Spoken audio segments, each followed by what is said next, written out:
Today's story is about my colleague at Multimedia, an award-winning journalist, Mannaseh, who grew up in poverty and has traveled many miles, both figuratively and literally. Manifest, watch this and we'll chat later.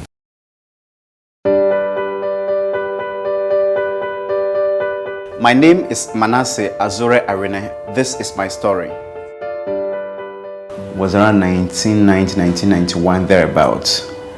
And it was one morning, myself and my twin sister had to join another man to a town called Kitekrachi. Our father was already in that town. We were young, but we had to walk from Bongo to Congo. And what sent my father to that town was pretty simple. He was a peasant farmer in Bongo in the Upper East region.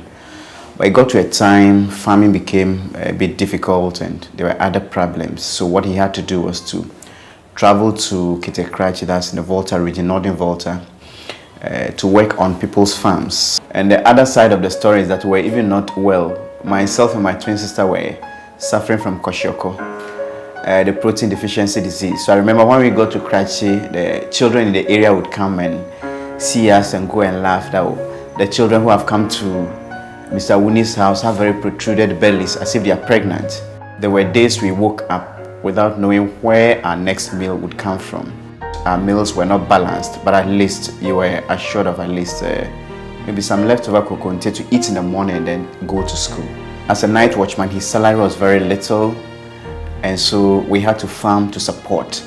Sometimes my father would ask permission from the teachers so that on Friday, Saturday and Sunday we would go to farm, and then on Monday to Thursday and sometimes on Fridays we would go to school. My grade in the district was the best, and so many people thought, well, if you have a promising future, you should go to a good school in order to enhance it. But here was the case. There wasn't money to actually go to the school I wanted to go, so I had to accept Krachi Senior High School.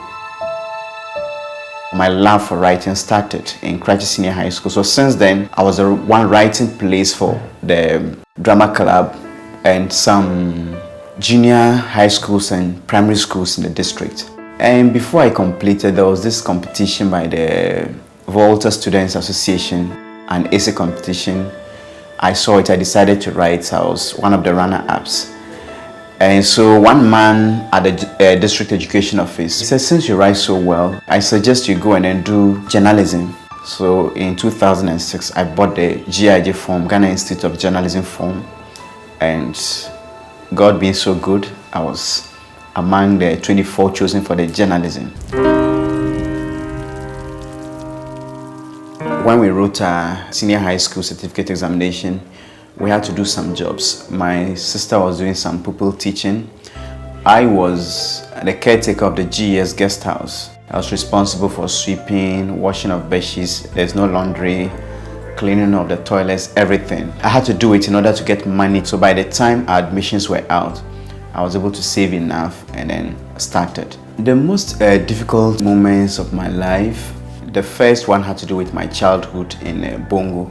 When I look back today, I don't know how I survived or how we survived, because nutritious food, it was practically impossible to survive, and that explains how we got the kwashiorkor. The other one had to do with schooling in Krachi.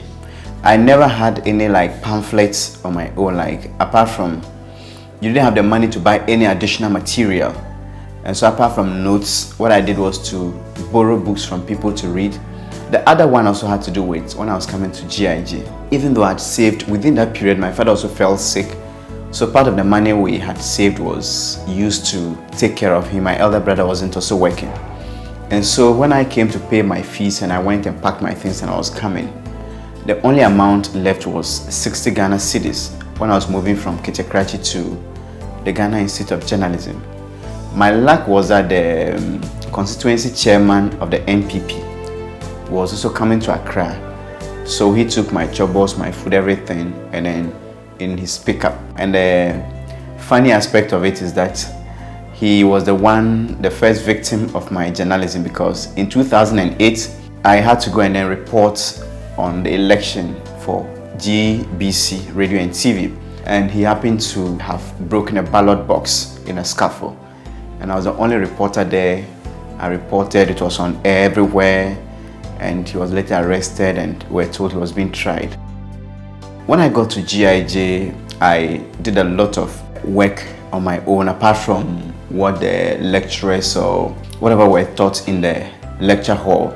Within 3 weeks after gaining admission, I started writing news commentary for GBC Radio. And the funny thing is that when I came to GIJ as the Institute of Journalism, I didn't know what the internet was. And the first time they said we should submit our assignments through the email, it sounded so funny. I thought the internet was a machine like the computer.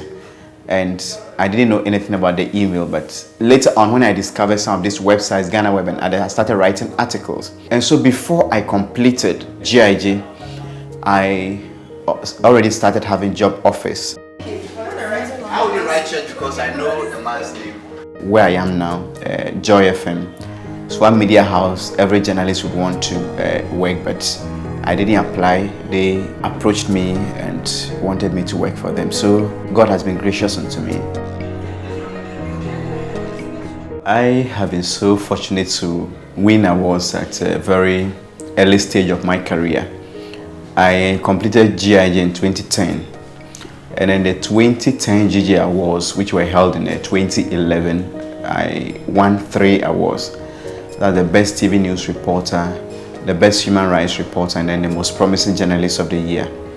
The following year, I got 4, including the overall Best Journalist of the Year, and the others were Best Sanitation Reporter, Best TV News Reporter, and also the Best Features Writer. That's for print.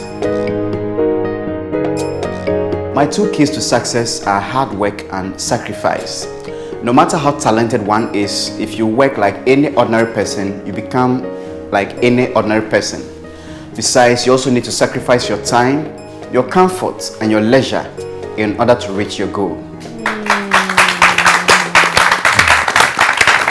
Indeed, a very remarkable story. I've known Mannaseh personally. I work with him on multimedia, and it's one guy I can stand up for. He's a great guy. His level of integrity, and he's a really respectful guy as well. And you hear his story. Here's this guy who had kwashiorkor when he was young. That's how poor they were. They couldn't afford a balanced diet. But now, he's made it all the way, and thanks to the education he took seriously.